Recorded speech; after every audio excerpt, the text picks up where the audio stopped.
भूतपूर्व राज्यपाल मध्य प्रदेश श्री हरिविनायक पाटस्कर दिनांक 14 जून 1957 से 10 फरवरी 1965 तक। जन्म 15 मई सन 1892 को इंदापुर, पूना में। शिक्षा BA LLB Bombay, LLD होनोरिस कॉजा Jabalpur, सागर और विक्रम विश्वविद्यालय। आपने New English School Poona, Fergusson College Poona तथा गवर्नमेंट लॉ कॉलेज बम्बई में शिक्षा ग्रहण की। विवाहित 29 मार्च 1913 को श्रीमती अन्नपूर्णा बाई के साथ हुआ। एक पुत्री। सार्वजनिक एवं राजनैतिक जीवन का संक्षिप्त विकास क्रम। श्री हरिविनायक पाटस्कर बम्बई उच्च न्यायालय और उसके बाद भारत के सर्वोच्च न्यायालय के एडवोकेट रहे।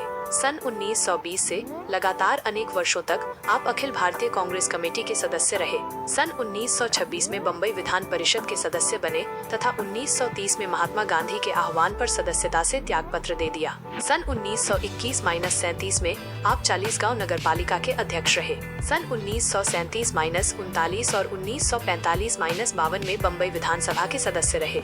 सन 1947-50 में आप संविधान सभा के सदस्य रहे। 15 वर्षों तक नारायण बैंकट जमखाना 40 गांव की गवर्निंग बॉडी के सभापति रहे। अनेक वर्षों तक 40 गांव के अंधों के अस्पताल के सभापति रहे। सन 1925 से 1945 तक राजनीतिक पीड़ितों का निशुल्क बचाव किया। 40 गांव में हरिजनों के लिए बोर्डिंग हाउस और हाई स्कूल के संस्थापक रहे। कुष्ठ रोगियों और अन्य असहायों और गरीबों की आप हमेशा सहायता करते रहे। सन 1942 के स्वतंत्रता आंदोलन में जेल यात्रा की। सन 1952 में देश के प्रथम सामान्य निर्वाचन में लोकसभा के सदस्य के रूप में विजयी होकर सन 1955 से 1957 तक विधि एवं तदनंतर नागरिक उड्डयन विभाग के मंत्री पद को सुशोभित करते रहे। तत्पश्चात दिनांक 14 जून 1957 से 10 फरवरी 1965 तक वे मध्य प्रदेश के लोकप्रिय राज्यपाल के रूप में प्रजातांत्रिक परंपराओं का अनुसरण करते हुए प्रदेश की जनता और सरकार का मार्गदर्शन करते रहे। आप मध्य प्रदेश में सबसे अधिक अवधि तक रहने वाले राज्यपाल थे। राज्यपाल के पद से सेवानिवृत्त होने के पश्चात आप आसाम पर्वतीय सीमा आयोग के सभापति नियुक्त हुए थे। आप अपने जीवन काल में कई आयोगों तथा समितियों के अध्यक्ष रहे। उनमें गंभीरतम विवादों को हल करने की असाधारण क्षमता थी। वे महाराष्ट्र मैसूर सीमा विवाद संबंधी 4 सदस्यीय समिति के सदस्य थे। आपने आंध्र और मद्रास के सीमा विवाद की भी मध्यस्थता की थी।